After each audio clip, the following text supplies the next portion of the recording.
Lebih lanjut soal agenda hari kedua Rapat Kerja Nasional Partai Demokrasi Indonesia Perjuangan, kita segera bergabung dengan Niputu Trisnanda yang siap dengan laporan langsungnya di kawasan Lenteng Agung, Jakarta. Untuk fokus pembahasan pada hari kedua Rakernas PDIP ini menjurus kemana, Niputu? Ya, selamat petang atau selamat sore, Tifal dan juga saudara. Tentu saja di hari kedua ini seluruh mesin partai dari PDI Perjuangan ini berupaya atau berusaha untuk membedah apa wejangan-wejangan yang diberikan oleh Megawati Soekarno Putri sebagai Ketua Umum dan juga Presiden Joko Widodo yang juga merupakan kader dari PDI Perjuangan di hari pertama kemarin. Jadi ketika hari pertama Presiden Joko Widodo dan juga Megawati Soekarno Putri ini sepakat satu visi bahwa ada beberapa hal yang harus dicermati, diwaspadai dan juga diantisipasi. Jangan sampai nanti justru bukannya ada perbaikan ekonomi tetapi malah ada penurunan. Sehingga ada program-program yang harus dilanjutkan, ada program yang perlu diperbaiki atau justru ada inovasi-inovasi baru.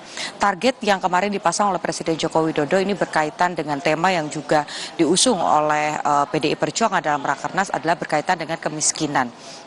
Berdasarkan pernyataan dari Presiden Joko Widodo, kemiskinan ekstrim di tingkat dunia ini kemarin angkanya ada di 1,5% dan juga sudah disepakati bahwa akan diturunkan dari 1,5% bahkan menjadi 0%. Itu bukan turun lagi namanya, tapi hilang. Sehingga yang kemudian dibutuhkan adalah membuka lapangan pekerjaan, kemudian juga pendekatan dan komunikasi kepada seluruh masyarakat di akar rumput ini juga menjadi penting. Hal itu yang kemudian akan dibedah dalam sidang-sidang hari ini dan juga besok untuk nanti akhirnya menjadi sebuah rekomendasi yang akan dibacakan pada saat penutupan Rakernas ketiga PDI Perjuangan besok pada tanggal 8 Juni 2023. Jadi kalau tadi kita lihat jalannya proses Rakernas pada hari ini, memang fokusnya adalah lebih ke sifatnya ini teknis, Tifal dan juga saudara.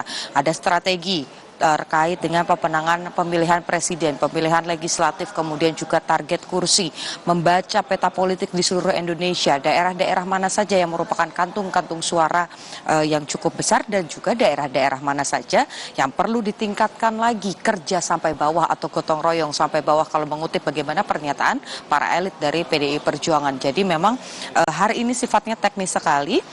Ada strategi-strategi yang coba dibedah, disusun dan lain sebagainya yang nanti masuk rekomendasi. Dan yang tidak kalah penting juga tadi disampaikan oleh Sekjen PDI Perjuangan Hasto Kristianto bahwa nanti juga akan ada persidangan tentang komunikasi politik.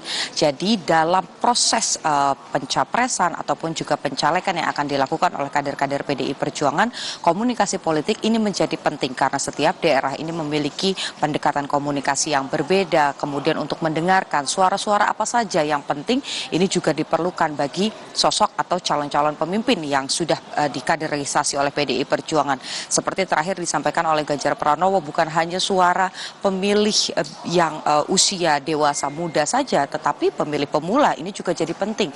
Karena ternyata dari pemilih pemula itu atau pemilih pemuda, ini ada beberapa aspirasi yang berkaitan dengan lapangan pekerjaan, kemudian juga poin-poin apa saja, sektor apa saja yang bisa dikembangkan, kemudian dihubungkan dengan digitalisasi untuk meningkatkan nilai ataupun juga kapasitas dari sumber daya manusianya sendiri. Tentu ini sejalan, seiring, senafas dengan apa yang disampaikan oleh Presiden Joko Widodo karena memang PDI Perjuangan sudah berkomitmen nantinya visi misi dari calon presiden yang diusung oleh PDI Perjuangan ini akan satu nafas dengan apa yang sudah dikerjakan Joko Widodo selama 2 periode. Kita nantikan rencananya nanti akan ada konferensi pers yang akan mengulas dan memberikan sedikit bocoran terkait dengan strategi yang nantinya akan dimainkan oleh PDI Perjuangan dalam kontestasi 2024, Tifal.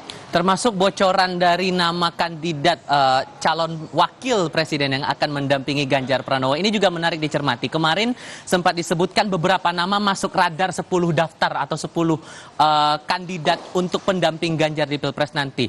Untuk kondisinya di hari kedua ini, apakah nama-nama itu mengerucut atau malah bertambah daftarnya?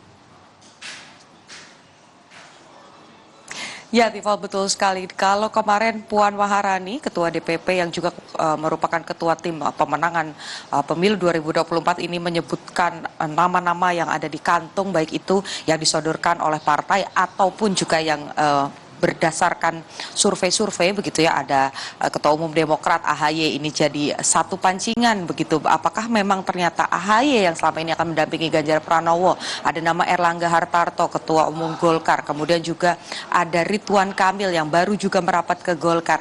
Tetapi hari ini ternyata kejutannya tidak berhenti di situ. Ada satu nama baru lagi yang disampaikan, yakni Menteri PUPR Basuki Hadi Mulyono, yang kalau tadi mengutip bagaimana pernyataan dari Sekjen PDI Perjuangan Hasto Kristianto, sosok dari Menteri PUPR ini sendiri memang sudah dekat dengan infrastruktur yang merupakan satu peninggalan yang terlihat dari apa yang sudah dilakukan Presiden Joko Widodo dan bahkan dinamai atau dinamakan sebagai Bapak Infrastruktur.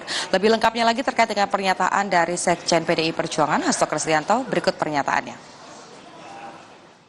Ini justru mendorong seluruh kader partai sampai tingkat anak ranting untuk menyerap seluruh aspirasi dari rakyat tersebut. Nah, sehingga capres-cawapres tentu saja juga disuarakan oleh arus bawah.